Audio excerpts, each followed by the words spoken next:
सम्राट चौधरी एक ऐसा नाम जो चुनाव से पहले उप मुख्यमंत्री तो थे ही,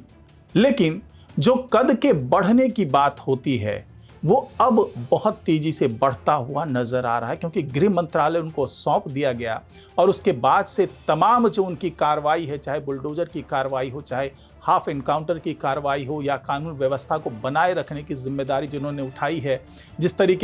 तरीके से सुशासन की जो व्यवस्था है उसको अगले स्तर तक ले जाने का दावा कर रहे हैं, तो ऐसे में सम्राट चौधरी के आसपास पूरे बिहार की सत्ता घूमती हुई नजर आ रही है। और ख़ास तौर से जो बीजेपी में उनका कद बढ़ा है, क्योंकि बीजेपी में अब कोई भी फैसला सम्राट चौधरी की सहमति के बिना होता हुआ नज़र नहीं आ रहा है। तो कुल मिलाकर के यूँ कह सकते हैं कि सम्राट चौधरी आने वाले दिनों में हो सकता है कि सुशासन बाबू से एक कदम आगे बढ़ते हुए नजर आए, और साथ ही जिस तरह की वो कार्रवाई कर रहे हैं वो भी अखबारों की सुर्खियां बटोरती नजर आए, खबरों की जो दुनिया है उसमें बहुत ही सुर्खियों में होता हुआ नजर आए। तो इसी पर चर्चा होगी आज के इस वीडियो में कि किस तरीके से सम्राट चौधरी इन सब चीज़ों को साध रहे हैं, किस तरीके से उनका कद बढ़ रहा है और आने वाले दिनों में और क्या क्या होने वाला है। तो वीडियो को आखिर तक ज़रूर देखिएगा।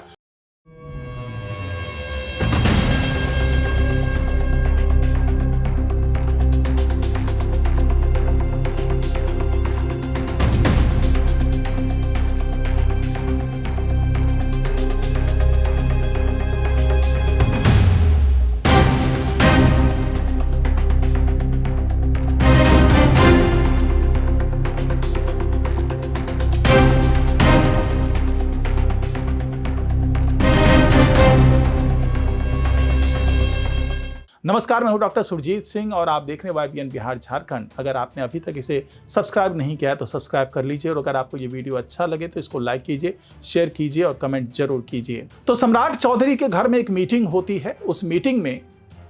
जो तमाम मंत्री हैं बीजेपी के कोटे से वो मौजूद होते हैं, यानी कि उनके अलावा 13 मंत्री वहाँ पर मौजूद होते हैं। विजय सिन्हा भी मौजूद होते हैं जो कि खुद भी डिप्टी CM हैं, लेकिन वहाँ पर जो जलवा दिखता है वो सम्राट चौधरी का ही दिखता है। वो साफ तौर से कह देते हैं कि भैया सुशासन की व्यवस्था हमें करनी होगी और हर तरीके से जो हमारी सरकार है उसको निष्कलंक बनाना होगा, और जो हर स्तर पर, जिला स्तर से लेकर के ग्रामीण स्तर तक, अगर कहीं भी कानून व्यवस्था में कोई दिक्कत आती है तो उससे निपटने की जिम्मेदारी हमारी होगी। साथ ही हर मंत्री को ये तय करना होगा कि उनके मंत्रालय में सब कुछ पारदर्शिता के हिसाब से हो, हर चीज़ जो हो वो भ्रष्टाचार मुक्त हो और भ्रष्ट मुक्त सरकार बना करके हम लोग आगे काम करते हुए नजर आए। तो जिस तरीके से उनके बंगले पर मीटिंग हुई और जिस तरीके से वो एक ड्राइविंग सीट पर बैठ करके पूरे मंत्रालय को आगे बढ़ाते हुए नजर आए, तो उससे यही लगने लगा है कि सम्राट चौधरी केवल डिप्टी CM ही नहीं हैं, केवल गृह मंत्री ही नहीं है, बल्कि उनके कंधे पर और भी जिम्मेदारियां हैं जो सौंपी गई है। जो पार्टी आला कमान हैं उन्होंने इनको सौंपी है, और जिस तरीके से राजनीतिक गलियारे में चर्चा भी होती रहती है कि अगला CM बीजेपी के कोटे से अगर कोई होगा तो वो सम्राट चौधरी ही होंगे, और उसकी एक झलक नज़र भी आती है। और जिस तरीके से सम्राट चौधरी की मर्जी के बिना बीजेपी में अब कुछ भी संभव होता हुआ नज़र नहीं आ रही है, केवल मैं बिहार की बात कर रहा हूं, तो ऐसे में ये माना जा रहा है कि सम्राट चौधरी का कद और भी बढ़ने वाला है। और जिस तरीके से उन्होंने बुलडोजर को गति दी है, उसकी रफ्तार बढ़ गई है, प्रदेश के हर कोने में बुलडोजर पहुंच रहा है, हर जगह कानून व्यवस्था का डंका बजाने की जिम्मेदारी अपने कंधों पे ले ली है। चाहे वो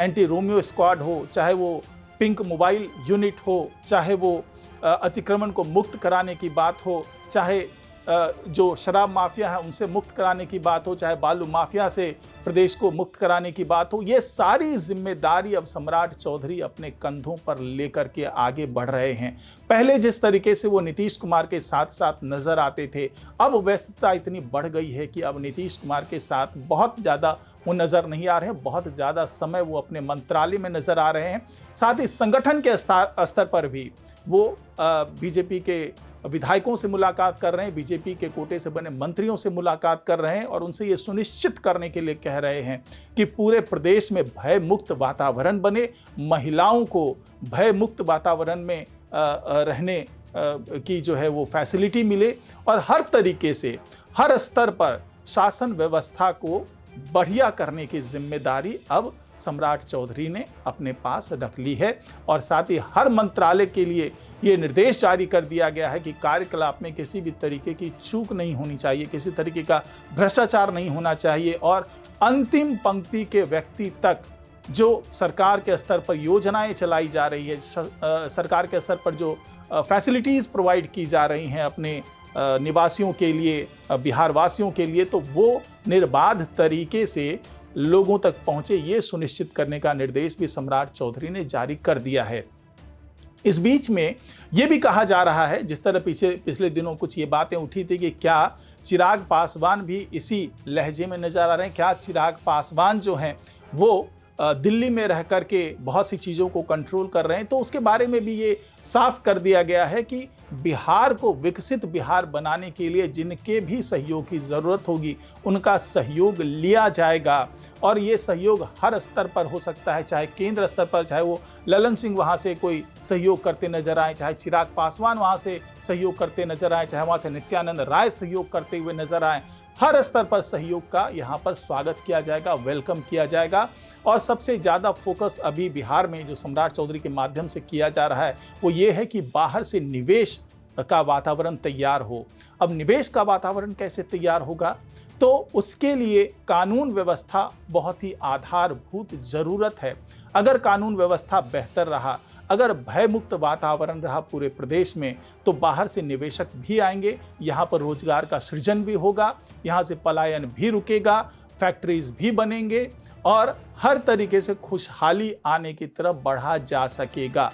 तो इसको भी सुनिश्चित करने के लिए सम्राट चौधरी ने तमाम रणनीति पर काम करना शुरू कर दिया है और आने वाले दिनों में इसके परिणाम भी देखने को मिलेंगे। जिस तरीके से चिराग पासवान ने भी यहाँ पर शुगर मिल को जारी करवाने के लिए जो संजय पासवान के माध्यम से जो यहाँ पर गन्ना उद्योग मंत्रालय के मंत्री हैं, तो उनके माध्यम से हर चीज़ यहाँ पर किया जा रहा है। शुगर मिल, जो 34 शुगर मिल और नए यहाँ बनाने की बात हो रही है, तो उसमें भी अब जो बीजेपी की तरफ से भी सहयोग किया जा रहा है। नीतीश सरकार जो है पूरी तरीके से दृढ़ संकल्पित है कि इस तरीके से हम बिहार को आगे लेके जाएंगे, इसको विकसित बिहार बनाएंगे। और जो चिराग पासवान का भी विजन है कि बिहार फर्स्ट, बिहारी फर्स्ट वाला विजन, उसको भी पूरा करने में हर तरफ से कोशिश की जा रही है। ऐसा नहीं है कि केवल ये एलजेपीआर का मुद्दा है, बल्कि ये मुद्दा अब पूरी सरकार का हो गया है और पूरे सरकार के जो मंत्रालय हैं, जो मंत्री हैं, चाहे मुख्यमंत्री हों चाहे उप मुख्यमंत्री हों, मिल करके इस ओर आगे बढ़ने की कोशिश में जो जुगत में लगे हुए हैं। और इसमें सम्राट चौधरी का कद बहुत बड़ा होता हुआ नजर आ रहा है। उनके दिशा निर्देश पर बहुत ही फ्रूटफुल जो रिजल्ट हैं वो आने की उम्मीद की जा रही है। हो सकता है कि आने वाले दिनों में और भी बड़ी जिम्मेदारी सम्राट चौधरी को सौंपी जाए। फिलहाल आज की रिपोर्ट में इतना ही। नमस्कार।